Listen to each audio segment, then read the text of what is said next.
Hello, Assalamualaikum semua. Selamat kembali ke Frank Vincent YouTube channel. Dan di dalam video kali ini kita tidak akan membahaskan tentang MCU News, MCU Rumors dan juga MCU Theory. But instead of that, kita akan review satu series yang aku really mahu korang melihat di series, dan juga aku suggested kepada korang semua that you should watch di series selepas aku review di Steam lah, kalau korang berminat lah dengan apa yang aku akan sampaikan later on. So the series yang aku nak reviewkan kepada korang semua untuk hari ini adalah berjudul Seribu Nina. But before that, aku nak berterima kasih dulu kepada View Malaysia kerana telah memberikan premium access kepada aku untuk melihat di series yang berlangsung selama 10 episod ni. Dan along the way selama 10 episod ni aku really interesting untuk melihat every new episode of that lah.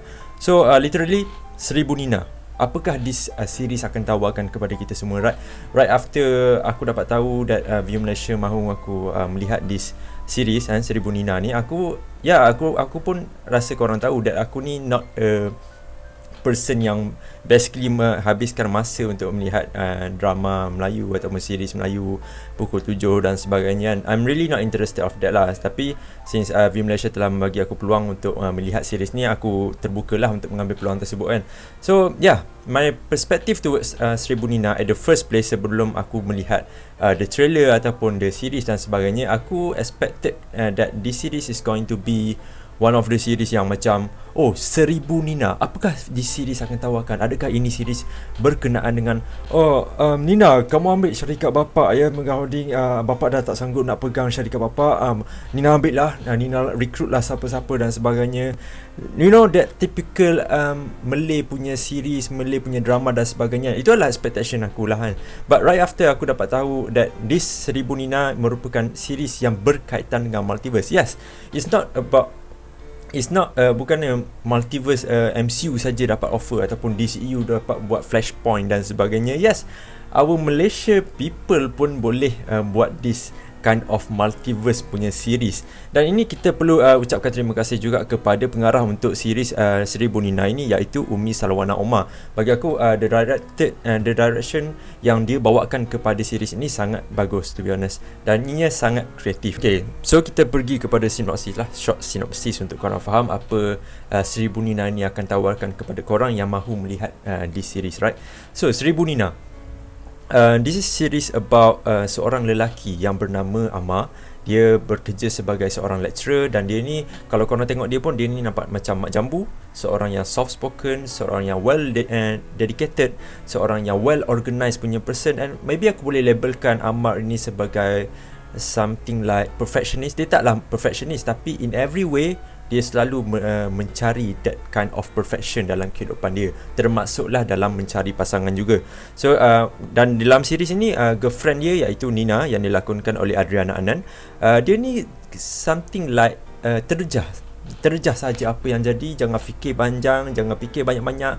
Kalau rasa kita nak buat benda tu, kita buat benda tu. This is that type of girlfriend yang Amar dapat lah. Dan Amar ni dia macam, boleh cakap dia ni macam tak bersyukur sangat lah untuk ada Nina ni, sebab dia macam more kepada cons daripada pros apabila ada Nina ni sebagai girlfriend dia.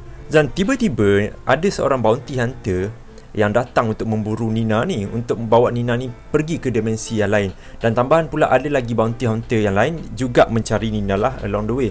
Dan Nina telah diculik dan dibawa ke dimensi lain. Apabila Amar melihat Nina ini diculik dan dibawa ke dimensi lain, Amar tanpa berfikir panjang, dia telah act sebagai seorang boyfriend untuk pergi masuk ke dimensi tersebut. Dan along the way dia telah pergi ke banyak dimensi untuk pergi mencari girlfriend dia ini, iaitu Nina. Dan sepanjang along the way tu juga dia telah menemuilah diri dia sendiri dan sebagainya. So itu basically the synopsis for this series. So aku akan proceed kepada apa yang aku suka for this series. First and foremost, apa yang aku suka untuk Seribu Nina ini merupakan the storyline. For the first episode, the second, the third episode dan sebagainya, aku quite tidak clear. Aku tidak berapa jelas dengan the direction for this series. Sebabnya aku macam kuat terfikir apa yang cuba untuk disampaikan dalam series ni. Adakah ianya hanya menumpang tema multiverse seperti Doctor Strange Multiverse of Madness, so that di series pun akan buat sama macam Doctor Strange Multiverse of Madness kan. Rupanya aku salah pasal benda tu. Along the way, selepas beberapa episod melihat Seribu Nina ini, aku dapat faham that this is a journey that Amar perlukan untuk dia memperbaiki diri dia dan juga memperbaiki relationship yang dia lalui. Basically, this is a series yang sangat bagus untuk couples-couples yang di luar sana yang cuba untuk bermuhasabah diri, learn every mistake, cuba untuk menilai apakah kesilapan dan apakah lagi nilai yang boleh dibaiki terhadap diri sendiri. Itu apa yang aku rasa lah, apa yang di series tawarkan. It's not di series menumpang the konsep multiverse. Yes, ditawarkan konsep multiverse, pergi ke dimensi lain dan sebagainya kan. Tapi aku rasa the core value for this series adalah untuk memberi satu exposure, satu pendedahan kepada couples di luar sana that it is not good to fight with one of you dan sebagainya. Always to find a good quality in your partner. Itu apa yang aku dapat terima lah, the message from this series. Sebab along the way from one episode to second episode, third episode, sampailah episode ke-10, akan ada certain pengajaran yang Amar terima in every episode. Dan itu membuatkan aku rasa, wow, this series memang ada quality. Dan seterusnya yang kedua adalah lakonan lah, of course. Tapi lakonan yang aku paling nak puji adalah Marsha Milan yang melakonkan watak sebagai Didi. Dia ni akak Marsha Milan ni something like the spark, bukanlah the spark sangat. Dia macam penceria keadaan for every episode. Dan aku ni, sebab aku jarang melihat drama Melayu ataupun series Melayu kan, so aku tidak terbiasa melihat benda-benda macam ni, benda-benda something like jokes in Malay punya language dan sebagainya kan. And apabila aku melihat that Marsha Milan landedkan beberapa kita punya tradisi joke dan sebagainya, it is really entertaining. Benda tu, skrip dia sangat menyeronokkan lah apa yang Marsha Milan tawarkan di dalam series ini. Terusnya apa yang aku nak puji juga for this series, the plot development yang sangat bagus. Serius tau, aku ingat ke di series dia more kepada Amar akan pergi mencari Nina, and one day Amar berjumpa Nina and then habis. And aku ingat itu saja. Tapi instead of that, ada beberapa plot line yang didevelopkan di dalam series ini yang shine very well. Termasuklah contohnya macam konflik di antara Amar dengan Nina, konflik di antara Amar dengan diri dia sendiri yang tidak yakin dengan perhubungan dan sebagainya. There is a lot of plot lah, dan aku tak boleh nak reveal semuanya kalau korang belum tengok lagi this thing kan. Selepas itu aku juga nak puji idea of the dimensi. Okay, alright, to be honest, the dimensi itu dia quite related dengan kita punya traditional, kita punya culture dan sebagainya. And aku rasa disebabkan itulah ianya menjadi strength kepada series ini. Contohnya ada dimensi di mana aku bagi spoiler ya, tak apa, aku rasa mesti ada setengah daripada korang yang tengok juga kan. Di mana dimensi tanpa lelaki, tanpa lelaki, ada juga dimensi tanpa gambar, ada dimensi dimensi kanibal dan sebagainya, which is every episode tu dia akan bawakan satu elemen yang baru dan juga satu direction yang baru, tapi dia tak lari daripada the core value for this series. Itu yang apa aku nak puji lah. And after that kita go kepada, aku rasa walaupun View Malaysia bagi aku akses untuk melihat series ni, aku rasa juga ada kekurangan lah di series, tapi dia bukanlah kekurangan yang signifikan. Kekurangan dia adalah in every dimension dia pergi, aku rasa dia tak explore ataupun tak develop the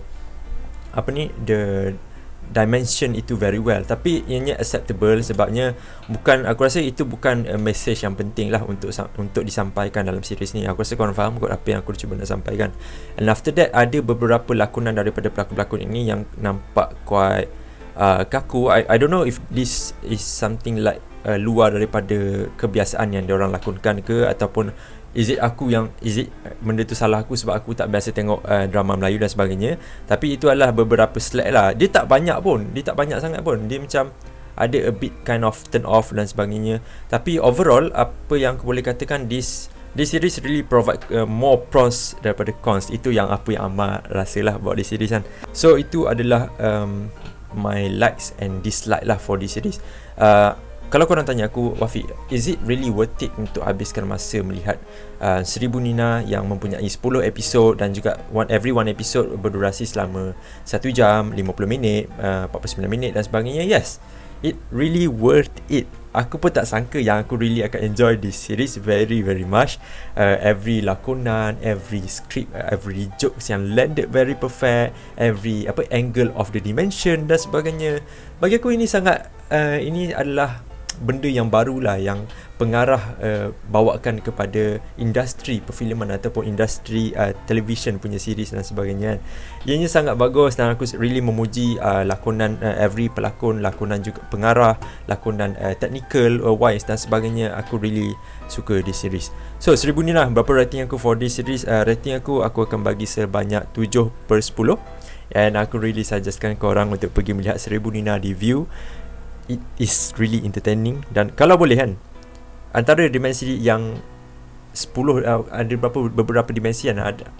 Dimensi yang aku rasa ataupun episod yang paling best aku suka adalah episod di mana dunia tanpa lelaki. Sebab di situ aku banyak macam belajar apa yang terjadi kepada dunia kalau lelaki tiada, dan apakah perspektif yang diorang cuba bawakan if men are not there. And it is quite interesting lah. Kau faham apa maksud aku kan? So leave your comment down below apa yang korang, kalau korang dah tengok 1000 Nina, bagi tahu pendapat korang. Kalau belum, korang patut pergi tengok sekarang. Okay, itu saja untuk video kali ini. Terima kasih kerana meluangkan masa. Kita jumpa lagi di video akan datang. Assalamualaikum dan bye-bye.